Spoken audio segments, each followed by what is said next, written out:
How's it going, everybody? I hope you're having a really good day. After about a week of temperatures in or near the hundreds, we're finally getting some much needed rain. We've got temperatures in the 70s, and the grass in the garden are looking really green and grateful. You can probably hear the rain hitting the patio outside right now. It's just a beautiful morning. I'm in the process now of getting ready for our yearly dance ceremony, which I'll be leaving for on Wednesday. So things are moving a little bit slower right now. I'm trying to take some time, be a little more self-aware, move through the day in a more prayerful, kind of reflective way. I wanted to take a little bit of time and talk about something that I've been noticing over the last few days. It's not anything that I haven't talked about before, in the sense that I wanted to focus on the fact that this work, the spiritual path, emotional, spiritual recovery, whatever you want to call it, is going to demand of us some really hard decisions. It's going to ask us to walk through life eyes open, will engaged, and that we make our recovery, our healing, our number one priority. And we get to look at what we're willing to give away, or what we're willing to take in service of that. So for example, it's going to ask us not only to take a look at our own personal lives, not only our own habits, the way we move through the world, but also the people that we surround ourselves with.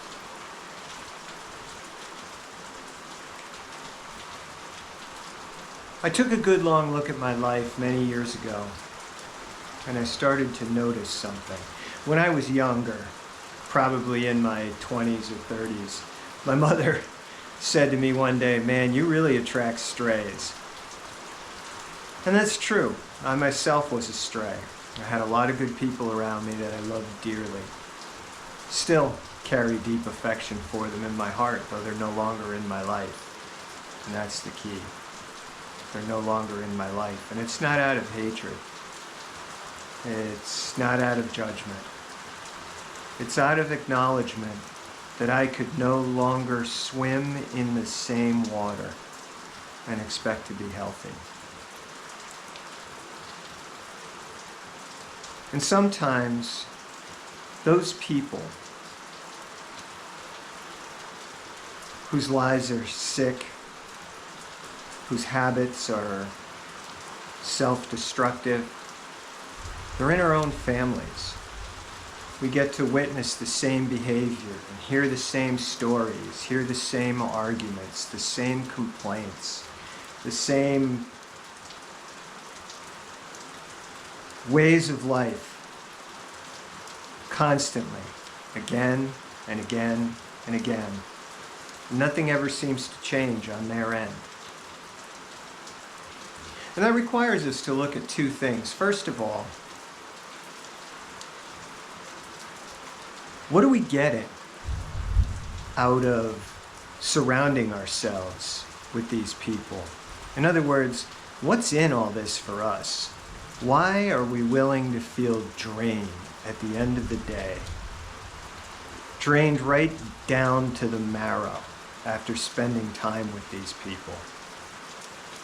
And is that worth the price of having them around? And the second is this: a lot of us are getting older. Spirit willing, we're going to have good long lives. And is this what we want to take with us into the final chapters of our lives? These arguments, these self-destructive behaviors. If we're trying to rid ourselves of those things, do we want to keep dipping back into that same pool? It's a hard question, because it could end up requiring us to cut certain people off. Everybody's going to have things about them that we might not like, just as we're going to have things about us that other people don't like. But if the love is there, the true love is there, then perhaps those things can be put aside. And we can come from a place of mutual agreement as opposed to a place of separation. But perhaps there are just things that will get in the way of us continuing relationships with those people.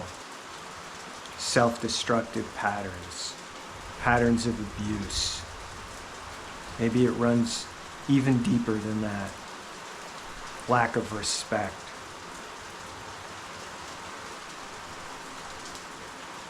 If we're truly going to heal, if we're truly going to come at the world from a place of wellness, we have to take a look at that. And we have to develop good boundaries. And we have to be able to say, no, I can't be in this place.